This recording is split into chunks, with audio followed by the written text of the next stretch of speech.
محترم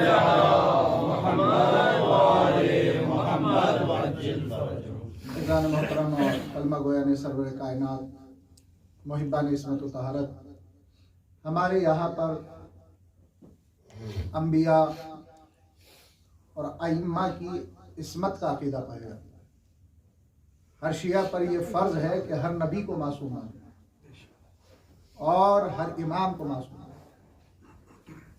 عصمت کی الگ الگ قسمیں ہیں، لیکن یہ جو 14 ہیں یہ عصمت کبریٰ کے درجے میں فائز ہیں، اور ان کے عصمت کبریٰ پہ درجے پہ فائز ہونے کے لیے سب سے بڑی دلیل خود آیت تطہیر ہے۔ بس مسلمانوں کے دوسرے فرقوں میں اور ہم میں یہی فرق ہے، وہ لوگ نہ انبیاء کی عصمت کے قائل ہیں، نہ نبی آخر کی عصمت کے قائل ہیں، اور نہ اماموں کی عصمت کے قائل ہیں۔ اب سوال یہ پیدا ہوتا ہے کہ یہ انبیاء کی عصمت کا انکار کیوں کر رہے ہیں؟ انبیاء کی عصمت کا انکار جھوٹے خلیفہ بنانے کی بنیاد پہ کیا جا رہا ہے، اس لیے کہ اگر انبیاء معصوم ہیں اور آخری نبی معصوم ہے تو پھر جو ان کا جانشین ہے اسے بھی معصوم ہونا چاہیے۔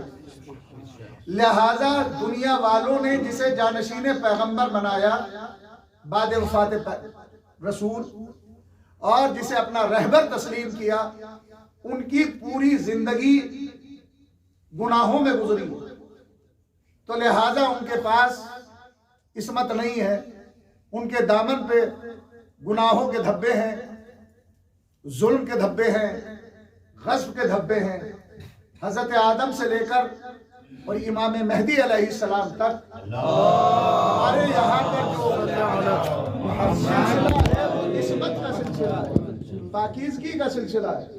اور عصمت کا مطلب یہ ہے کہ کسی بھی نبی نے اپنی زندگی میں کبھی کوئی خطا نہیں کی، کبھی کوئی غلطی نہیں کی، وہ ہمیشہ معصوم رہے ہیں، کبھی کوئی غلطی نہیں کی، وہ ہمیشہ معصوم رہے ہیں۔ لیکن پروردگار عالم نے عصمت کا تاج جو ان 14 کے سروں پہ رکھا وہ کسی بھی نبی کے سر پہ نہیں رکھا۔ توجہ رکھیے گا، وہ تاج کسی بھی نبی کے سر پہ نہیں رکھا۔ تو لہٰذا ایک شخص امام رضا علیہ السلام کی خدمت میں حاضر ہوتا ہے،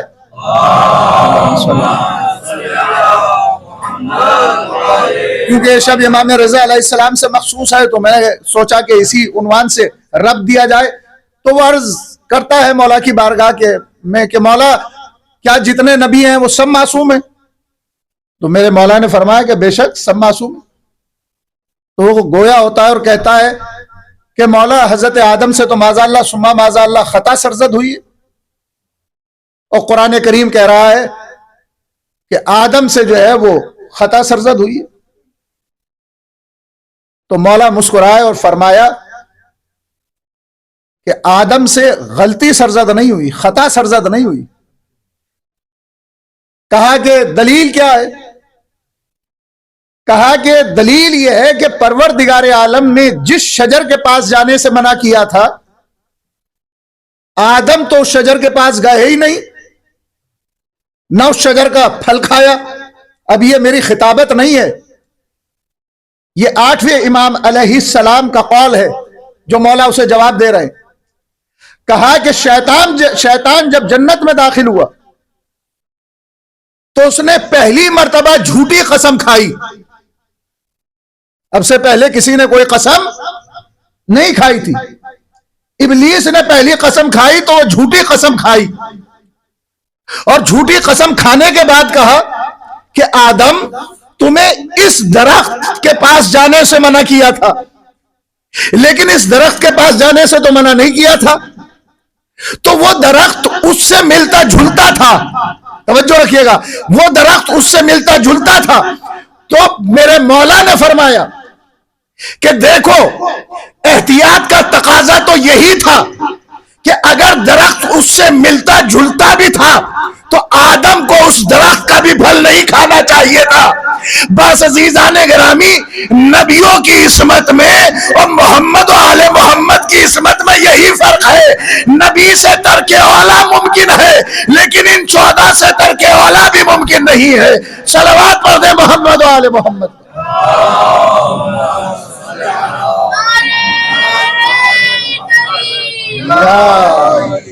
اس درخت کا پھل نہیں کھایا تھا جس کی ممانعت کی تھی، لیکن اس سے ملتا جلتا جو درخت تھا اس کا پھل کھا لیا تھا۔ تو یہ کیا ہے؟ اسے کہتے ہیں ترک اولا۔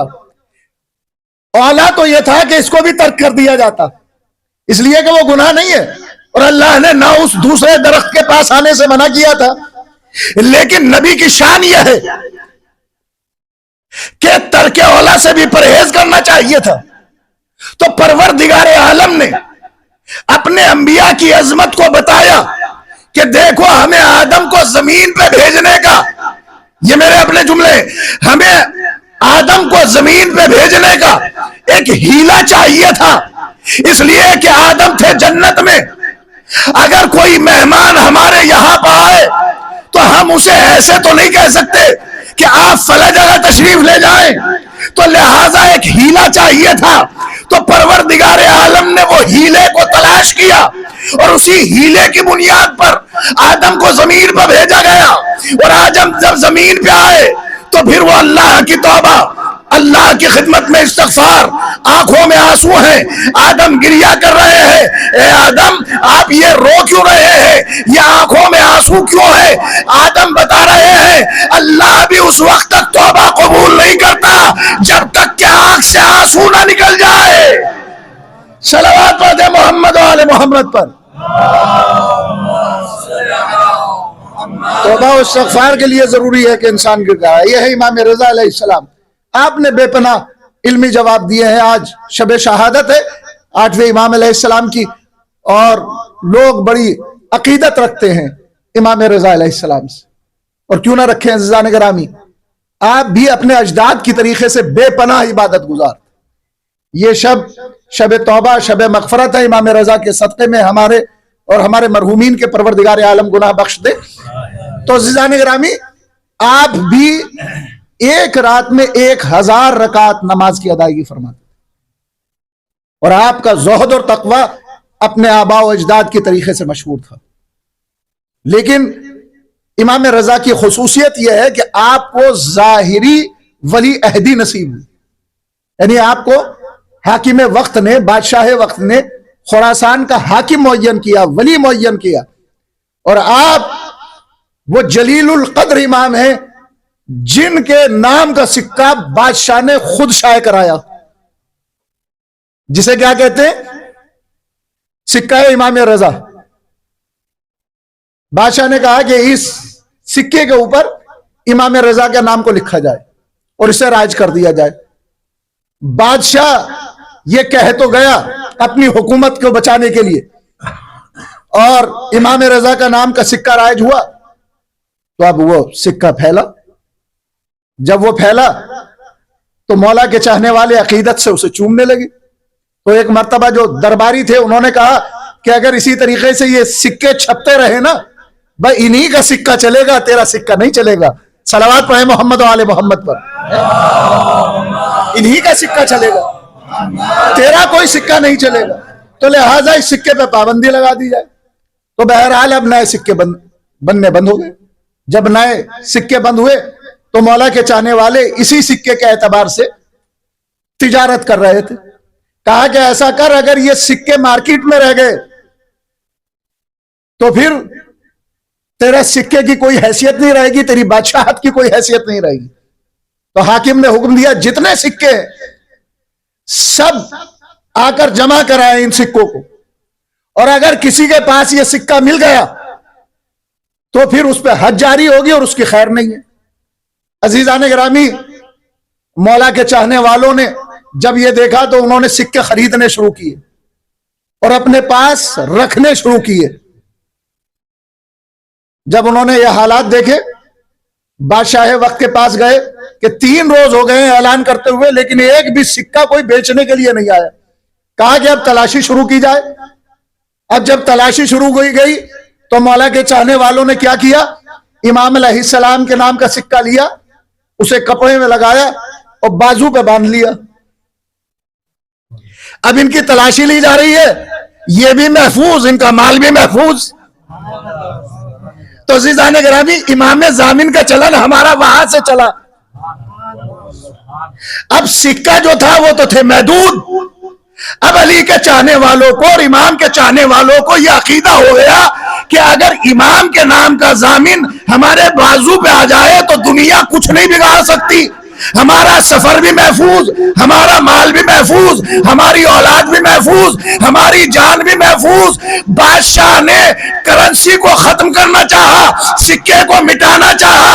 امام نے بھی فرمایا صبح قیامت تک کرنسی کوئی بھی ہو, لیکن اگر ہمارے سے منسوب ہو جائے, صلوات پڑھ دیں محمد و آل محمد پر. یہ ہے امام ضامن کی تاریخ ہمارے یہاں.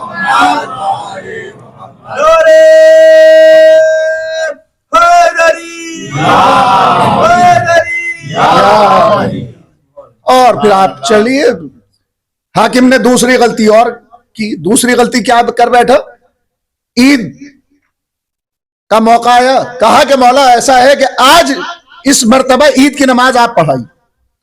تو مولا نے فرمایا کہ دیکھو رہنے دو, مجھ سے نہ کہو کہ میں نماز عید پڑھاؤں. کہا کہ نہیں مولا آپ ہی کو نماز عید پڑھانی ہے. کہا کہ سوچ لے. کہا کہ نہیں مولا آپ کو ہی نماز عید پڑھانی ہے. جب اس نے اصرار کیا تو مولا نے فرمایا کہ کوئی مسئلہ نہیں. عید کی صبح نمودار ہوئی, آفتاب جیسے ہی نکلا غسل عید بجا لائے مولا. عموماً سبز امامہ پہنتے تھے, لیکن عید کے دن سفید امامہ میرے مولا نے پہنا, سفید لباس پہنا, اور پا برہنہ ہو کر اپنے گھر سے نکلے اور تکبیر بلند کرتے جاتے تھے, اللہ اکبر اللہ اکبر. بس جان گرامی تاریخ بتاتی ہے کہ نوجوان اور جتنے بھی افراد تھے وہ اپنے اپنے گھروں کی چھتوں پہ کھڑے ہوئے تھے اور دروازے پہ مشتاق تھے کہ مولا کی زیارت کریں. لیکن جیسے ہی مولا آگے بڑھے اور تکبیر کو بلند کرتے گئے تو شہر کی حالت یہ ہو گئی کہ پورا ہجوم مولا کے پیچھے پیچھے تھا. لوگوں نے اپنے خنجر اور تلواروں سے اپنی نالین کے تسموں کو کاٹ لیا اور پا برہنہ ہو کر وجدانی کیفیت میں امام کے ساتھ تکبیریں بلند کرتے چلے گئے. آگے آگے امام ہے, پیچھے پیچھے مولا کے چاہنے والے ہیں, ایک عوام ہے, ایک ہجوم ہے, فضاؤں میں اللہ اکبر کے صدائے بلند ہے. راوی کہتا ہے کہ مجھے ایسا محسوس ہو رہا تھا کہ جیسے امام کی آواز کے ساتھ ساتھ دیواریں بھی تکبیریں بلند کر رہی ہوں.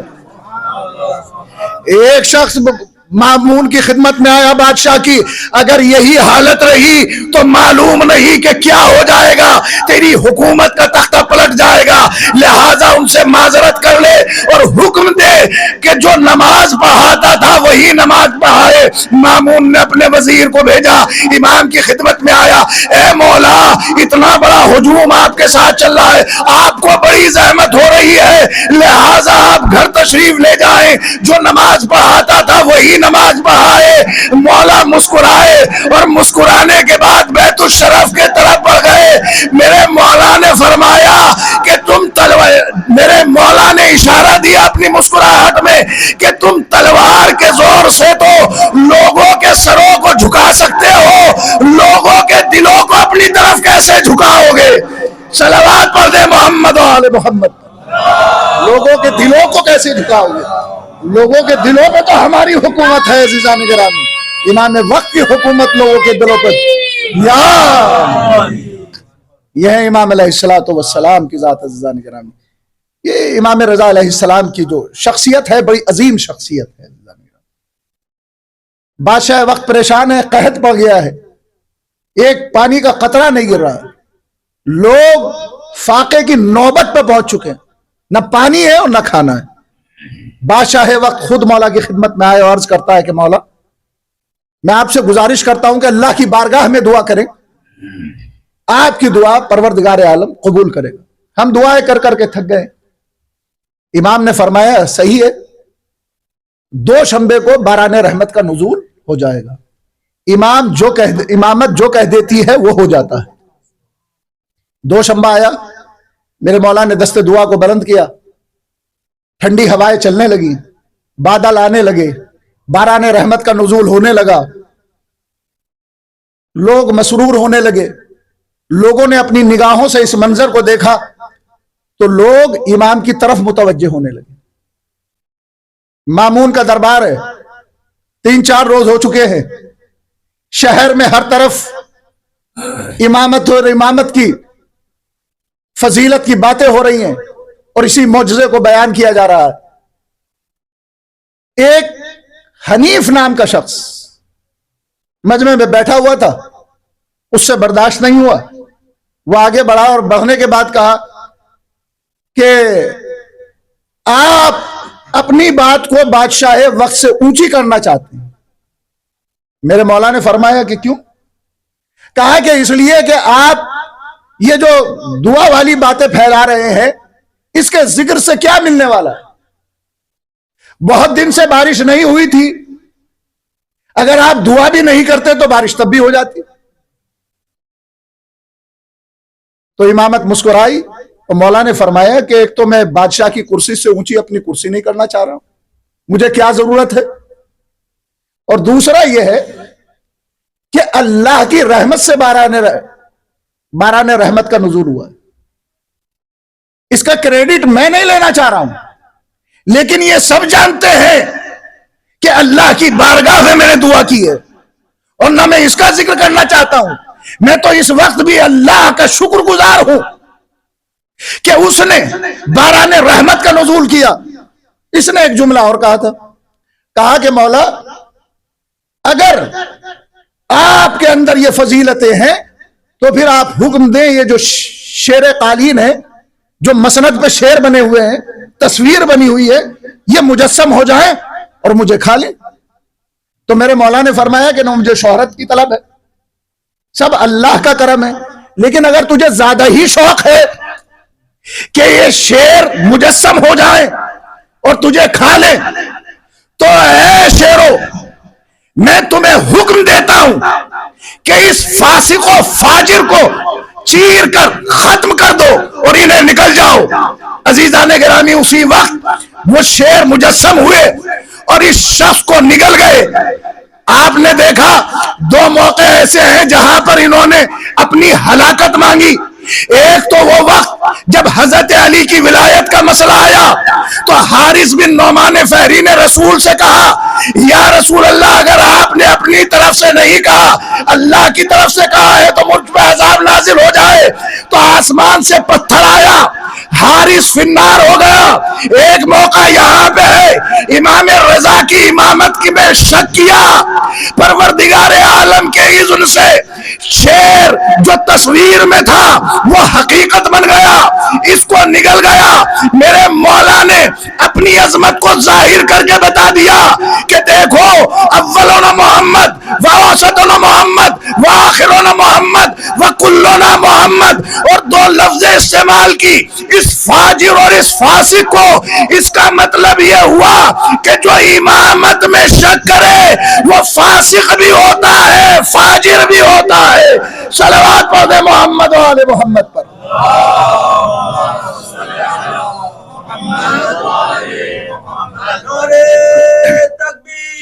اللہ اکبر،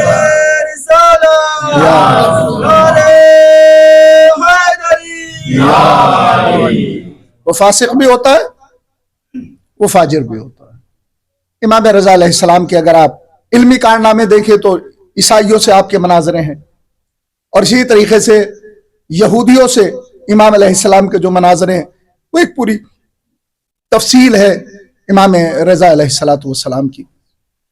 اور کیونکہ آج رسول خدا صلی اللہ علیہ وسلم سے منسوب یہ دن ہے، تو جب بادشاہ نے آپ کو بلایا تھا تو آپ بھی مزار رسول کی زیارت کے لیے تشریف لے گئے تھے جب آپ مدینے میں تھے، اور وہاں جانے کے بعد کچھ دیر کے لیے آپ نے آرام فرمایا تو آپ نے خواب میں رسول خدا کو دیکھا۔ وہ تشریف لائے ہیں اور انہوں نے رسول اللہ نے فرمایا کہ میرے بیٹے تم بہت مضطرب ہو، میں جانتا ہوں، جس طریقے سے محمد باقر اور جعفر صادق کو زہر سے شہید کیا گیا، آپ کے والد کو امام موسیٰ کاظم کو زہر سے شہید کیا، اسی طریقے سے تمہیں بھی شہید کیا جائے. وہ وقت قریب ہے کہ جب تم مجھ سے آ کر ملو. اور پھر آپ بیدار ہوئے تو آپ بڑی اضطراب کی حالت میں تھے، اور اس طریقے سے آپ پھر مدینے سے رخصت ہوئے ہیں. آپ کی زندگی میں جیسے امام جعفر صادق علیہ السلام کو بہت زیادہ علمی خدمت کرنے کا موقع ملا، اسی طریقے سے امام رضا علیہ السلام کو بھی بہت زیادہ علمی خدمت کرنے کا موقع فراہم ہوا. اور اسی طریقے سے جس طریقے سے امام جعفر صادق علیہ السلام نے روز عاشور کو بہت زیادہ فروغ دیا ہے، امام رضا علیہ السلام نے بھی بہت زیادہ فروغ عطا کیا ہے عزاداری کو.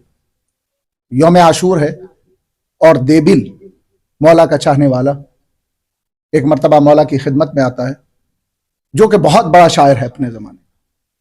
امام بیٹھے ہوئے ہیں، آنکھوں میں آنسو ہیں. میرے مولا نے فرمایا کہ دیبل آؤ ہمارے قریب آ کر بیٹھو. اللہ اکبر، کیا مرتبہ ہے مرثی خان کا اور ذاکر حسین ابن علی کا. امام رضا اپنے پہلو میں جگہ دے رہے ہیں، اور پھر خواتین کو آواز دی، کہا کہ سب پردے کے قریب آ جائیں.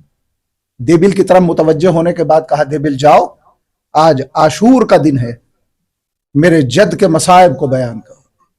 اللہ اکبر. عزیزان گرامی، جب دیبل جانے لگے ہیں بلندی کی طرف، منبر کی طرف، تو میرے مولا نے فرمایا کہ تم کیا جانو کہ اس کا اجر کیا ہے. اگر کوئی میری جد کی مظلومی میں آنکھوں سے آنسو بہائے تو پروردگار عالم اس کے تمام گناہوں کو بخش دے. اگر کوئی روئے یا رلائے، اس کا اجر صرف اور صرف اللہ کے نزدیک محفوظ ہے. اس کے بعد دیبل عزیزان گرامی منبر کی بلندی پہ گئے، امام حسین علیہ السلام کا مرثیہ پڑھا. امام بھی رو رہے تھے، اور تاریخ کے جملے یہ ہیں کہ دیبل کے مرثیے پر معصومہ قم نے اتنا گریہ کیا کہ آپ بے ہوش ہو گئی. اللہ اکبر. جب آپ نے غشی سے افاقہ پایا ہے اور دیبل نے مرثیے کو تمام کیا ہے تو عزیزان گرامی امام رضا علیہ السلام نے 100 درہم دیبل کو عطا کیے. دیبل نے کہا کہ مولا مجھے یہ نہیں چاہیے ہے، مجھے آپ کا وہ پیرہن چاہیے ہے جو آپ پہنتے ہیں. ایک مرتبہ امام علیہ السلام نے اپنا پیرہن بھی دیا اور دیبل سے کہا کہ یہ درہم بھی تم رکھ لو. یا دیبل. اللہ اکبر. عزیزان گرامی امام رضا وہ ہیں کہ جو عاشور کو یاد کر رہے ہیں، اور فروغ عزا میں آپ کا بھی بہت بڑا حصہ ہے. امام جعفر صادق علیہ السلام کے بعد صرف مردوں میں ہی مجلسوں کا سلسلہ جاری نہیں تھا، بلکہ امام رضا علیہ السلام کے دور میں خواتین میں بھی مجلسوں کی کثرت ہو گئی تھی. میں کہوں گا مولا آپ اپنے جد مظلوم کو یاد کر کر کے رو رہے ہیں. وہ وقت بھی آیا کہ جب مامون بادشاہ نے آپ کو بلایا اور انگور کے ذریعے سے آپ کو زہر دیا. میرے مولا نے صرف 3 انگور کو نوش فرمایا. مولا تڑپنے لگے. ایک مرتبہ مامون کہتا ہے آپ کہاں جا رہے ہیں؟